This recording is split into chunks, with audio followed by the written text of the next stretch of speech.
y ellos están encargados de los puertos. They're in charge of all the ports in South Florida.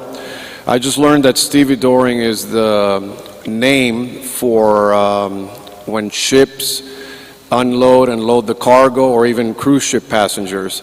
So without further ado, he comes from a traditional family who started in Cuba and had the biggest ports in Cuba, and it's been handed down already three generations, and he's an expert in this field, and we feel that this is an important issue, and I think we're going to enjoy this presentation, and we're handing it over to Frankie Rovirosa. Thank you, Ariel. Good afternoon. My name is Frank Rovirosa. We're a third generation shipping family. My son Andres is also in here, and he's the fourth generation, along with my older son, Frankie Rovirosa also. My grandfather started the business in Cuba in 1938.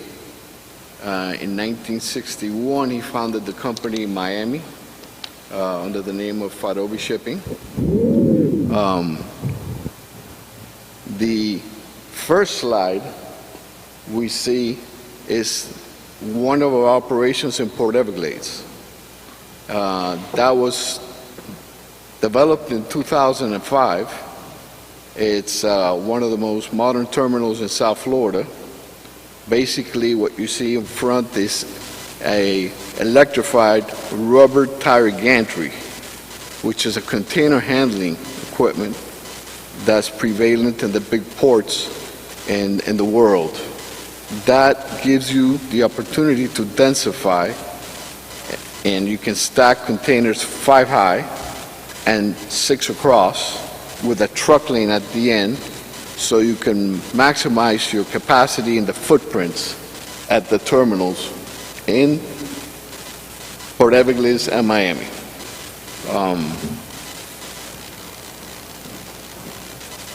As we know, Cuba, the Brazilians funded and invested in the development of the Port of Mariel. Basically, they invested almost $900 million, and they finished a prototype port that we'll be talking about in this presentation, and making a comparison between our operation in Port Everglades and the Port of Mariel. A little bit about us. The Port Everglades terminal is built on a foundation consisting of over 45 years of maritime industry experience in services such as stevedoring services, terminal operation, cruise terminal operations, warehousing, distribution, vessel husbandry, general agency, equipment maintenance and repairs, and logistics and transportation.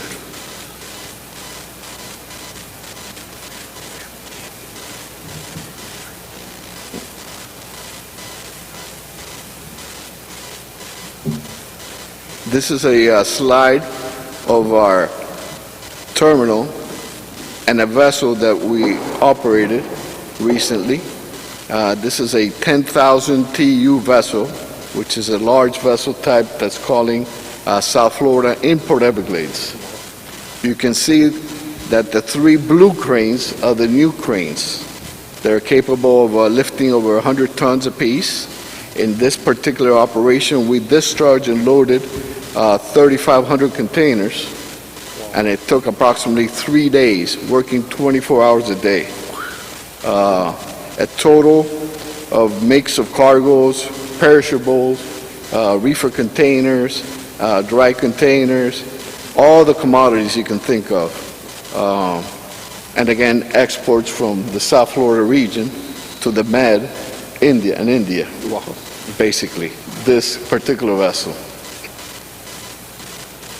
You can see that's the terminal in the background.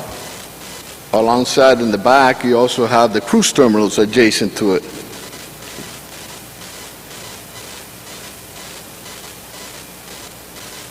This is a slide of the overlay of the port itself. There's 4 different terminal operators in this facility. There's a total of 10 STS cranes, which are called gantry cranes, which are shipped to shore gantry cranes that discharge the containers from the vessel to the point of rest in the terminals.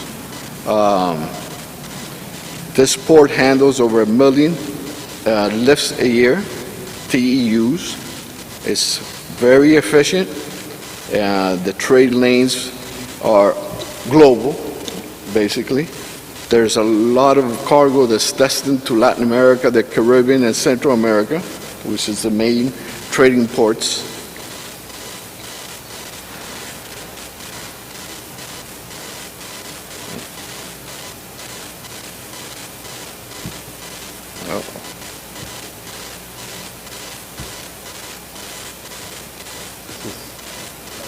It's not changed.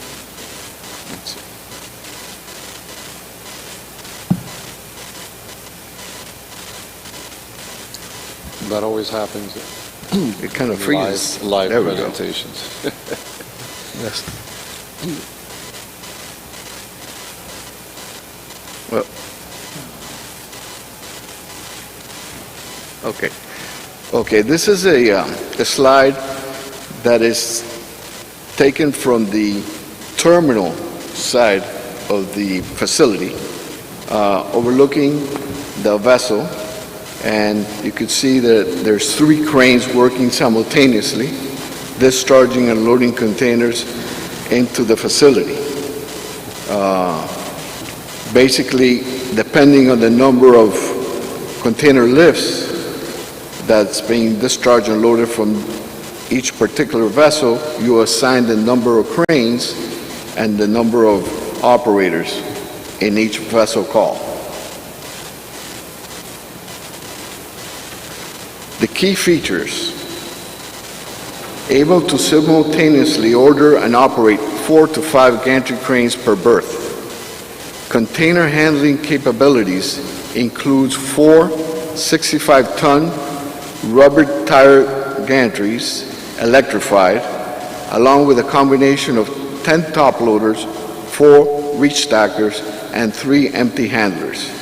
All of these are container handling equipment that we use to discharge from the trucks that are discharging from the vessel to the point of rest in the terminal, and subsequently they're loaded into the trucker's chassis for conveyance onto the local warehouse by the airport of Paloca, you name it, in South Florida.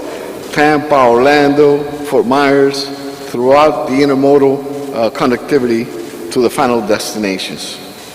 We have a cargo cross-dock facility with 9 covered transfer stalls. We have 585 shore power receptacles for live refrigerated container storage. There's a lot of commodities that come from Chile, Peru, perishables ranging from avocados, asparagus, blueberries, grapes, every All type. produce, yeah. All produce, and you have a lot of shrimp and seafoods that also come in. At one time in one vessel, we might discharge 240-foot units of refrigerated cargo. These refrigerated containers are also inspected by the USDA in our facility, where we provide a dock, and we open up each container and they look to make sure that everything's in order for the U.S. consumptions locally. On-dock intermodal container transfer facilities provides quick and reliable transfer connecting to all major railroads across North America. That's basically the rail, which FEC has a facility right in front of our terminal, and we transfer it to relay cargoes for imports and for exports also. So it provides a low-cost intermodal for the goods that are imported and exported throughout the U.S. Semi-automated truck gates, providing the lowest truck turn times in South Florida. We invested in terminal operating systems that are the latest in the shipping industry, that have the technology to dispatch a quick turnaround on the trucks that are approaching our facilities. Soon to come, appointment systems for the trucking community. This will alleviate the peak times in our terminals, and you can evenly distribute the traffic flows and prevent any backups or delays.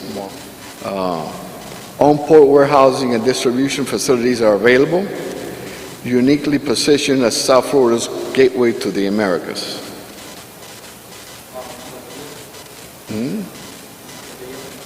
Okay.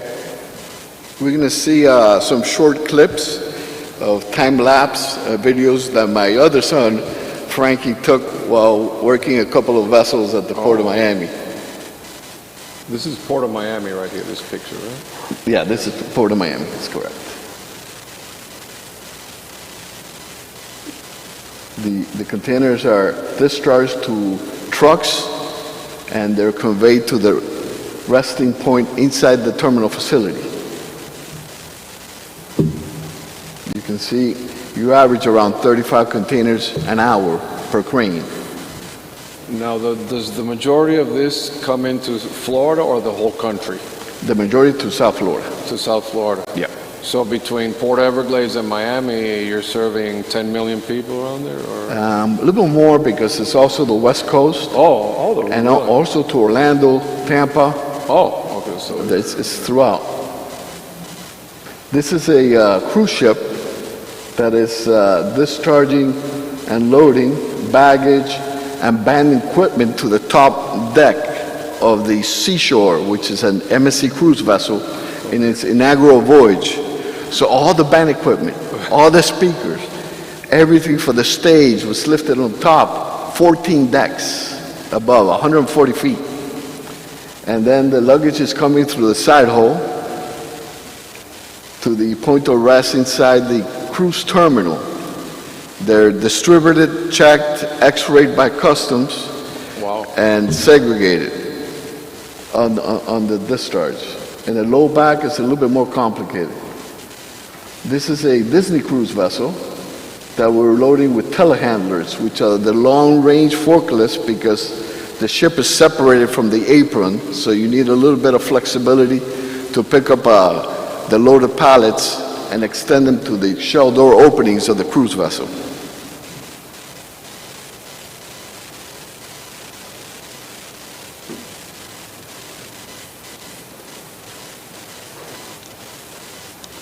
Okay. We're going to get a little bit into the technical specifications of our operation in Port Everglades. Our annual throughput capacity is about 225 vessel moves, 310,000 TEUs per year. Draft, 12.8 meters. Total berths, 3. Quay length, 2,400 meters. Terminal area, 18.6 hectares. Maximum vessel size is 11,000 TEUs, it's about 1,100 feet long, with a beam of 240 feet wide. Number of quayside cranes, 10, with 3 superposed Panamax cranes and an additional 3 additional superposed Panamax cranes that will be delivered in October 2023. And that is a summary of the technical specifications at Port Everglades.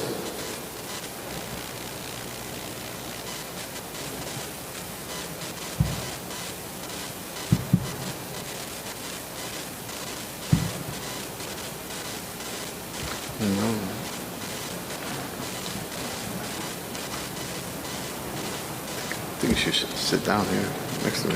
Oh, okay. Yeah. Okay, here we go. We now see the slides of the Mariel technical specifications. Their annual throughput capacity is 580,000 vessel moves, 800,000 TEUs. Their actual lifts in 2019 was 325,000 TEUs. And that was at a time where the U.S. under Trump stopped the cruise industry from operating into Cuba. That was in July of 2019. Basically, they have not reached their capacity of 800 TEUs. Their quay lengths are 702 meters, total berths are 2, terminal area 30 hectares, their maximum vessel size 6,000 TEUs, number of quayside cranes 4. There's a lot of silt that builds up in the Port of Mariel. There's constant dredging maintenance in that facility. So you can see that their draft limitations at 12.1 compared to Port Everglades is at 12.8. And the difference is that it takes a lot of money to keep up with the dredging program at Mariel. In the future, you could see that there is land capacity in Mariel. There could be more of a phased-in development to extend the capacity of the port. They would have to add on more STS cranes, more equipment. And the biggest issue here, if you don't run your equipment and maintain it properly, you don't know what's going to happen when you see an influx of big volumes coming at you simultaneously and your equipment is not in top shape to handle it. So that's one of the biggest worries that the shipping industry has when Cuba opens, the capacity to handle the trade.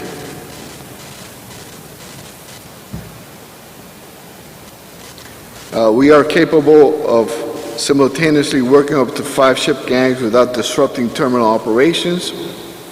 Port Everglades terminal equipment fleet is ready to work 24/7. On the slide on the left is a picture of a top loader operation.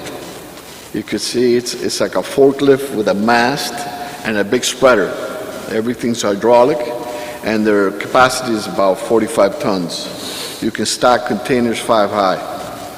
In the middle is the latest in technology, the electrified rubber tire gantries.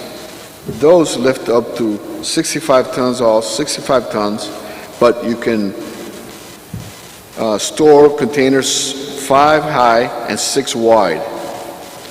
In the third picture on that slide, you have a reach stacker. A reach stacker can lift up to 45 tons, but 3 containers wide. So if you have a container that has different commodities, and you can reach, according to your truck arriving at your queue, any one of those containers. It gives you flexibility and thus gives you production in your operations.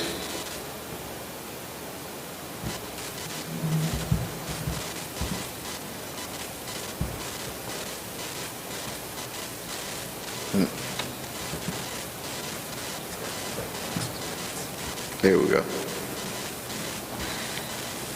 This is an overview of our terminal from a bird's eye view from the top. You can see the mix of equipment inside the facility. You see the RTDs, you see the top loaders and reach stackers working throughout the facility.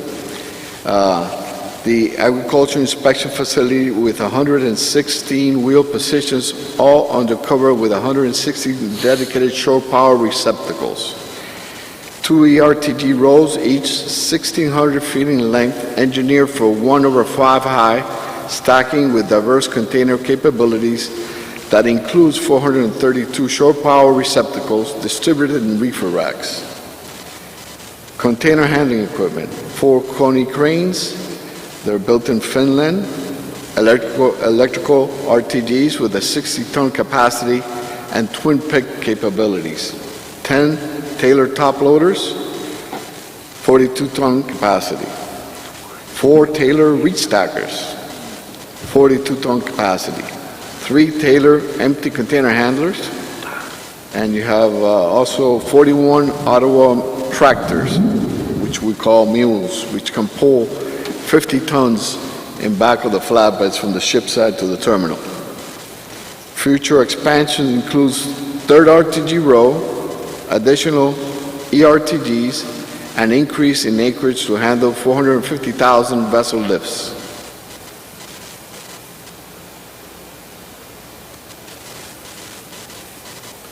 Mariel, CAPEX investments, infrastructure improvements. They have a refrigerated container capacity of 1,100 reefer plugs. As we know, the Cuban, I would say, farmers associations used to produce a lot of perishables, a lot of fruit, a lot of exports of mangoes, avocados, tomatoes, and with this capacity, you can really push the production of vegetables and fruits, providing lots of jobs to the Cuban community that are much needed now. And you have the infrastructure in place to take care of refrigeration from the point of the harvest, the stuffing into the container, the storing at the container terminals, and subsequent loading into the exports. This can provide a lot of the divisas that will be needed in Cuba. That's right. To accumulate funds for the imports for the reconstruction of Cuba. That's what we see. Are they exporting anything right now? Or? Minimal. They're exporting some lobster, shrimp, little seafood, tobacco, the limited production. Yeah, I was going to say. Rum, and that's it. There's not much more, you know. Okay. But they have the infrastructure to support the restart of the agricultural industry in the country. If they And how long would it take to rev these things up to date, like the Port of Mariel? How long would that take? I would say within 6 months. Really? That fast? That fast. Wow. Now, they have the machinery in place. Really? So the cranes that are not up to date in maintenance will have to be completely reconstructed and serviced. So that takes, it can be done quickly. But 6 months, it's a while, you know. But on the container handling equipment, they have 12 CPMZ diesel RTGs with 65-ton capacity.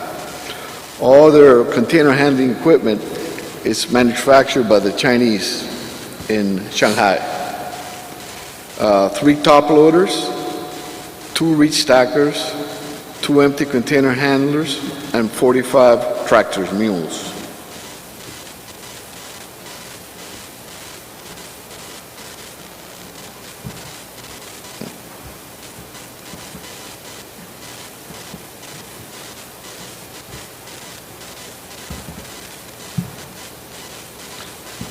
Okay, security and safety.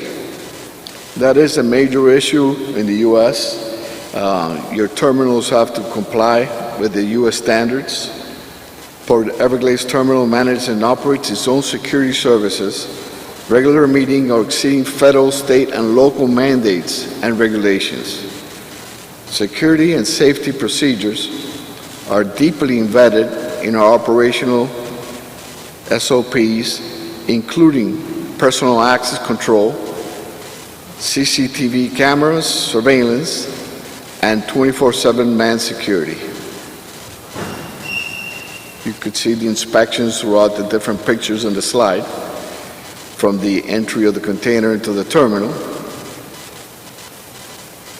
the recording of seals to make sure everything is with full integrity.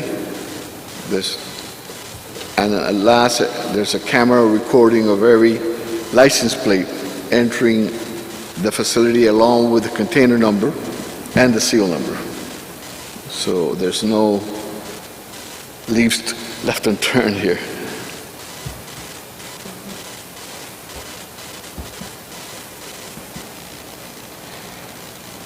Engineered for the future. Initially developed from a greenfield project, Port Everglades Terminals designed its facility to meet its interim and long-term operational goals.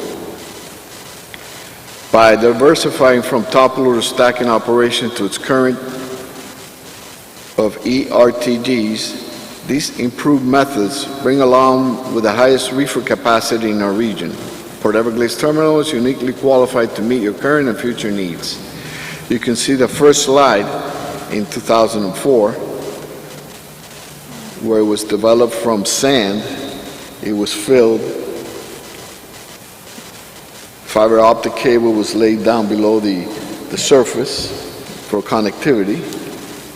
Then, in 2008, when the facility was already fully operational, you can see the stacking capacities, and now current with a mixture of top loaders and ERTGs to maximize the capacity,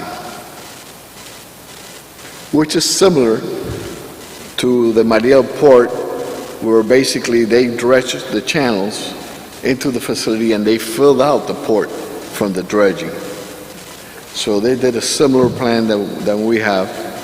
And so is the dredging at Mariel, is it going to be needed as a consistent thing, or they just need a one-time dredging? no, there's a yearly maintenance. It's a yearly, and how about here? Do we do that here? No, we don't, because it's totally different. It's different, It's okay. just only a single entry point, and it's very narrow. It's about 400 feet wide on the entrance of the channel into the interesting. port. And you have breakwaters and the intercoastal blocking any push out of sand, or shifting of sand within the facility.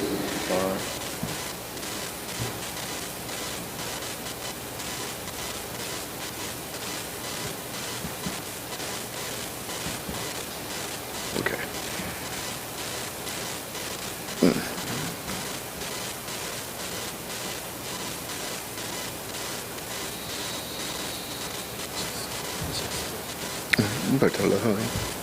It's okay. Okay, efficiencies and diversity. In our shipping business, as a result of those efficiencies created from larger vessels, along with new or existing vessel sharing agreements and slot consolidations, Port Everglades Terminal regularly manages increased volumes brought as a result of our industry's consolidation and expanded trade lanes. Basically, the economies of scale have occurred in the shipping industry, where vessels increase their capacity from 2,000 TEU vessel capacity to 11,000 TEU vessel capacities. And the shipping lines have made vessel sharing agreements to share space on the vessels and maximize the economies of scale to reduce the cost of transportation and the big trade lanes. Transatlantic, the Far East, down the Suez Canal to the Middle East.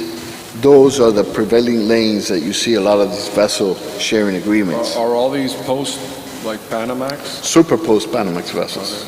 But Panama Canal still hasn't been expanded.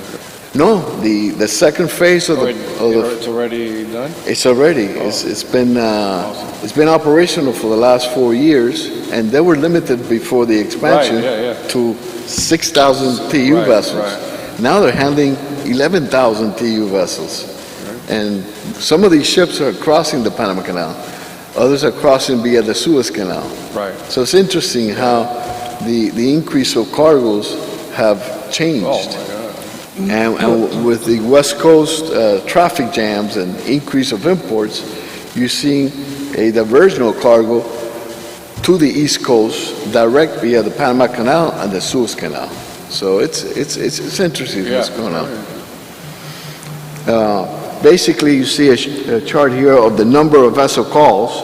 If you look at 2017, we had 487 calls, and our volumes were 177,000 lifts.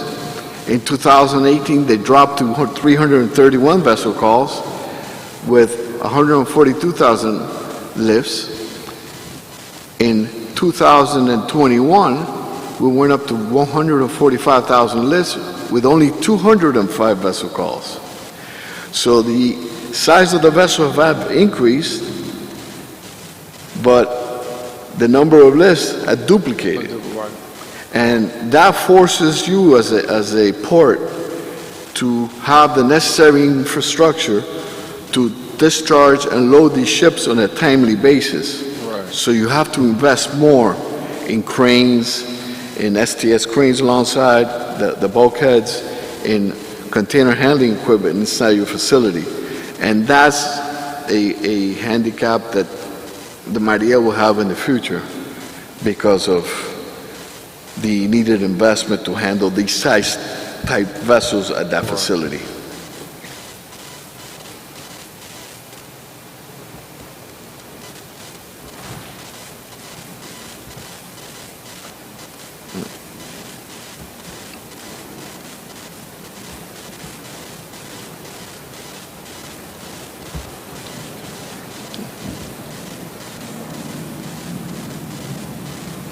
There we go.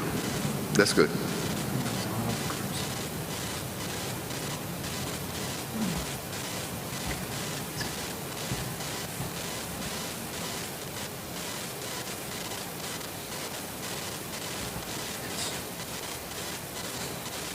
Okay.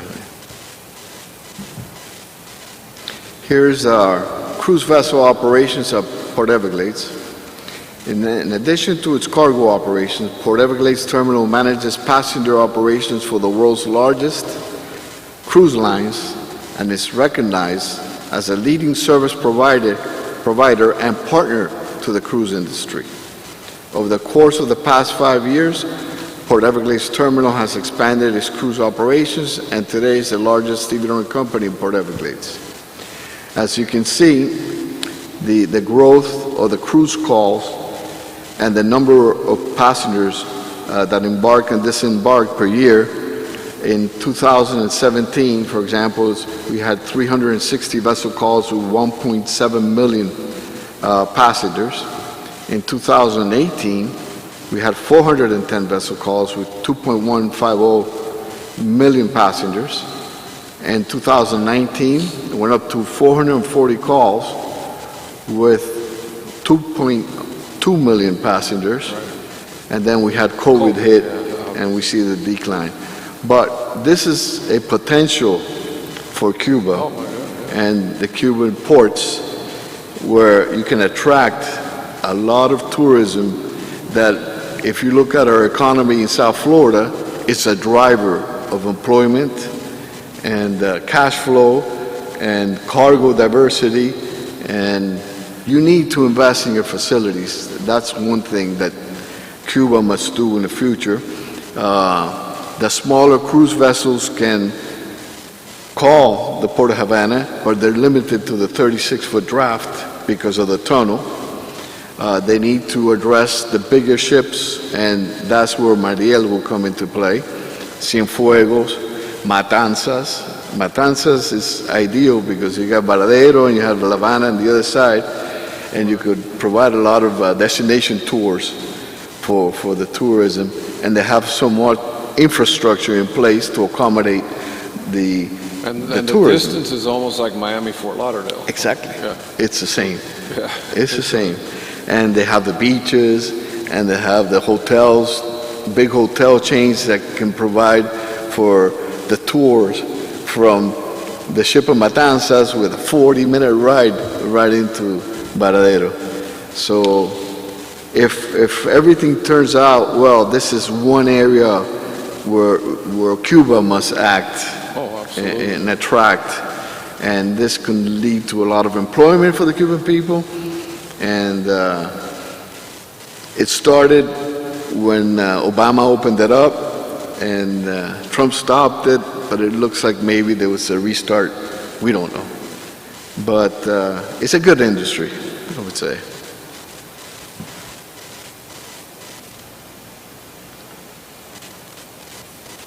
This is the data services for business critical clients. Basically, our terminal management system is supported by TideWorks technology and provides real-time inventories, intuitive planning tools, and clear communications with its terminal users, and business-critical third party. Its forecast web portal provides real-time and accurate data to its global shipping community. Everybody interfaces into our network, from the distribution centers, brokers and forwarders, ocean carriers, shippers and receivers, inland carriers, U.S. Customs. You can access the system from anywhere in the world. It's through the internet, web portals. You can inquire about your container load, see if it's custom cleared, if you paid the ocean freight of the steamship line, if you need additional inspections of customs or agriculture or any of the federal governments. So it's very efficient, and it's critical for the movement of cargo inside your facility, because with the increase of trade into South Florida, if you don't have these systems, the dwell time of your containers in your facility can increase, and that will reduce your capacity greatly.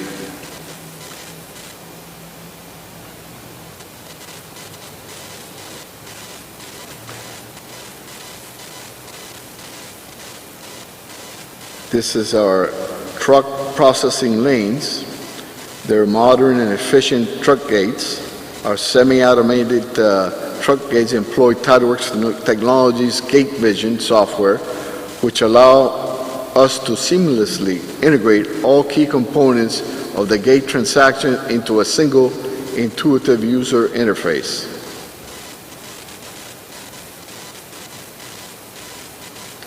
Competitive advantage: Port Everglades terminal truck return times are second to none, assisted by a robust terminal operating system, container dispatching, messages provided, real-time instruction to a highly skilled terminal staff, ultimately providing our community with the shortest truck return times in the region. Our ability to manage traffic flows with real-time instructions directly to yard personnel result in efficient and accurate responses while optimizing equipment utilization. Each container that is discharged from the vessel has a home address, a specific location that is recorded upon discharge. Each export container and empty container entered into the facility has a home address and an exact location. So when the trucker comes into the facility, he's assigned the container number and the location, so he's dispatching to that area. And that gives you a lot of velocity inside your terminal.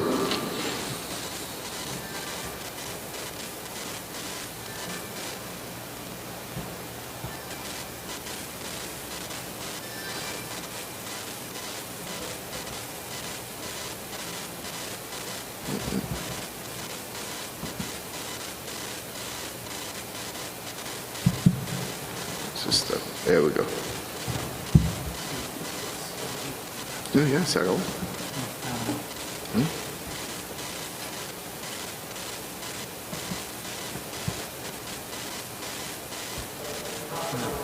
Yeah.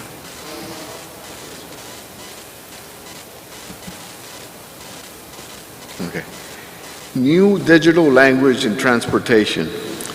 This is the latest attempt by the shipping community and the ports to address the digital language in systems throughout the supply chain. Efforts to develop international standards for the sharing and use of digital information throughout the supply chain took a significant step forward at a recent meeting in California. A group of public and private stakeholders from the ports of LA and Long Beach, senior leadership, along with the U.S. Department of Commerce, MARAD, and the FMC, beneficial cargo owners, truckers, retailers, equipment manufacturing, supply chains, transportation, and logistics agreed that there is a strong need for performance-based technology, neutral international standards for the exchange and use of digital information in the supply chain. They agreed on a national freight data portal that will enable global supply chain data exchange, relieving port and supply chain congestion, and improving trade competition. These efforts are taking priority in the U.S. as well as the EU and represents an unprecedented opportunity for the private sector and government to collaborate, develop world-leading digital standards to improve the efficiency of the supply chain's performance. Eventually, these innovative solutions will be available and implemented in Latin America and Cuba. This is the future. And due to the West Coast port congestions, you're seeing a strong approach to develop new technology to facilitate more efficiencies in the supply chain at the level of the ports. So that's happening now.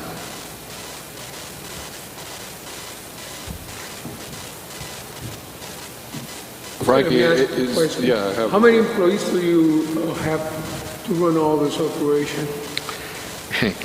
Good question. It all depends.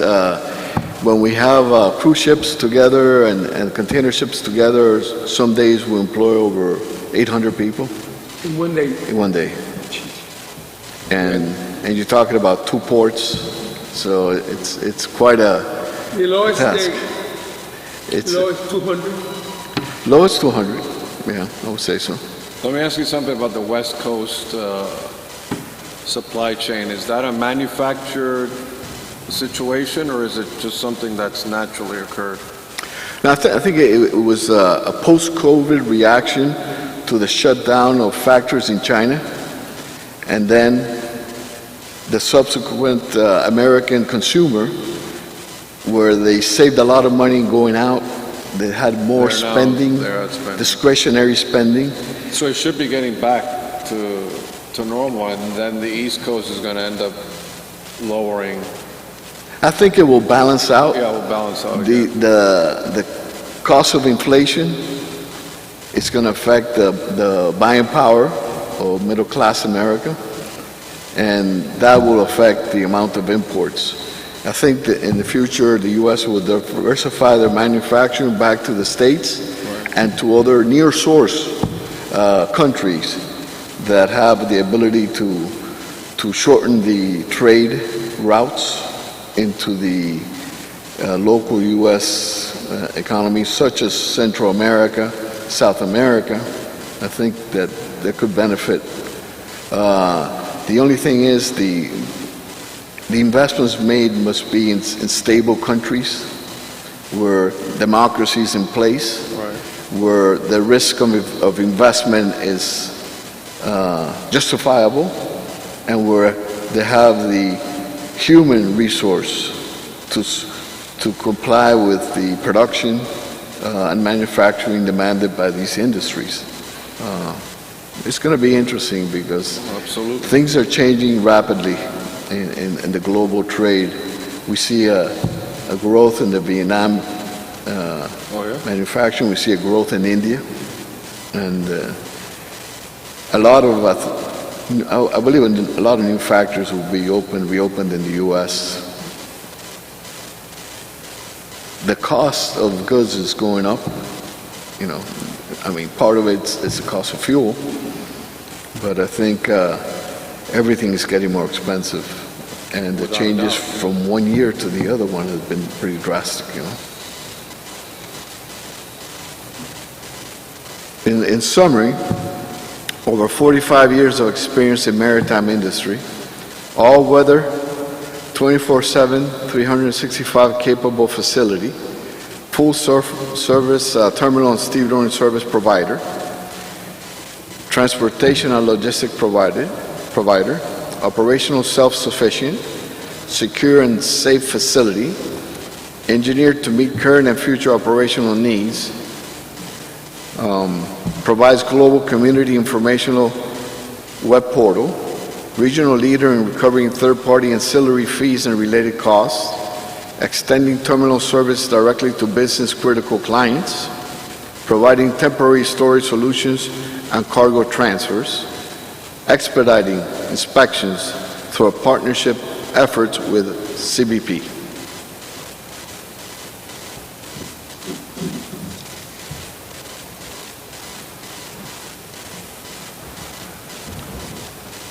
In closing, we see that once the Cuban opening, the volume of imports projected to flow into Cuba will overwhelm Cuba Port's capacity in Mariel Port. Additional ports of entry will have to be quickly developed to handle the overflow. Matanzas, Cienfuegos, Santiago de Cuba, with the use of mobile cranes that can be sourced in short order, that can be accomplished. It will take some time to build up that infrastructure, but it's got to be an orderly plan, I would say, a reconstruction of the country. Roll-on, roll-off vessels that require minimum port infrastructure will be a major part of the transportation into the Cuban ports. Development of port infrastructure to accommodate the cruise industry through the Cuban ports for cruise calls for the larger cruise vessels in Mariel, Matanzas, Cienfuegos, and Santiago de Cuba could play a key factor in the growth of the tourism industry throughout Cuba. A major employer, a major source of revenue for the country will be the cruise industry. Thank you very much for the opportunity. Appreciate it. Thank you. Great. Any questions?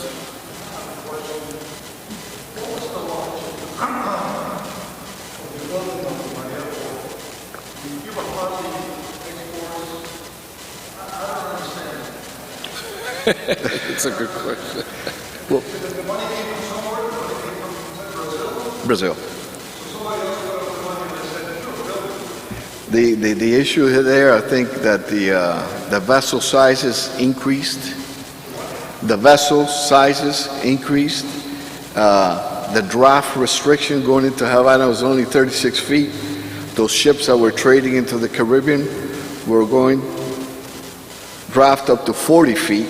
So they weren't able to get those ships into Havana. It will be too costly to dedicate a fleet of small-sized vessel into Havana for the imports. So they got the free money from Brazil.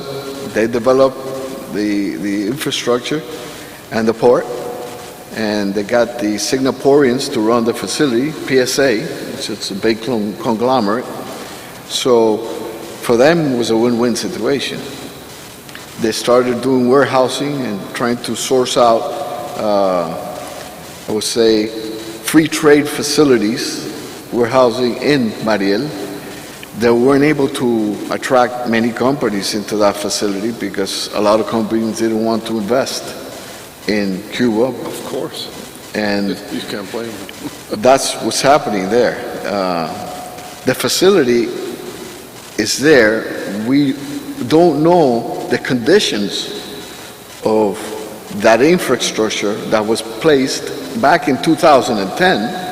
After 12 years, if you don't maintain those cranes and those top loaders and your container handlers, you don't know what the actual, I would say, capacity based on your current maintenance of that facility. So it will be a learning process. Well, great. Thank you very much. Thank you. You're welcome.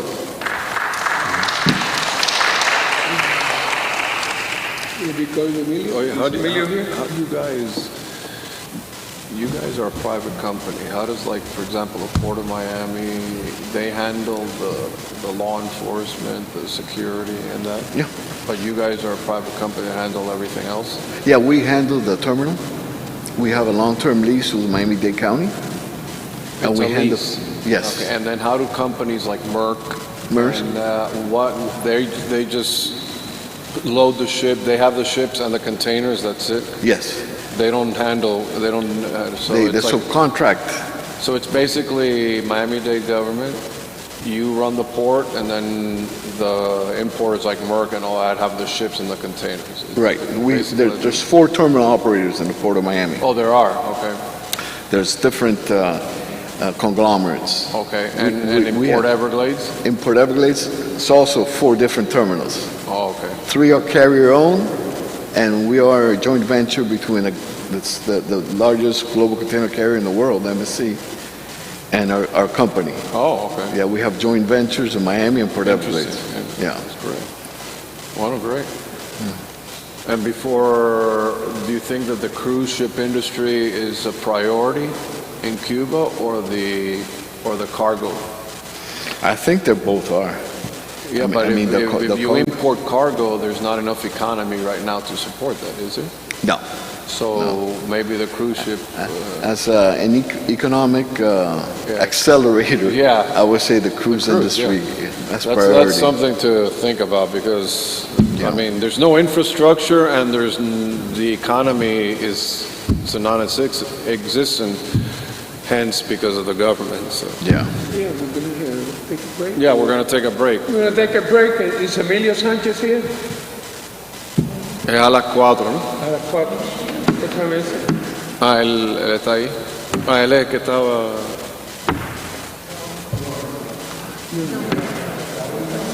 Ah, ya. Sí, son las 3:30 y 4. Okay.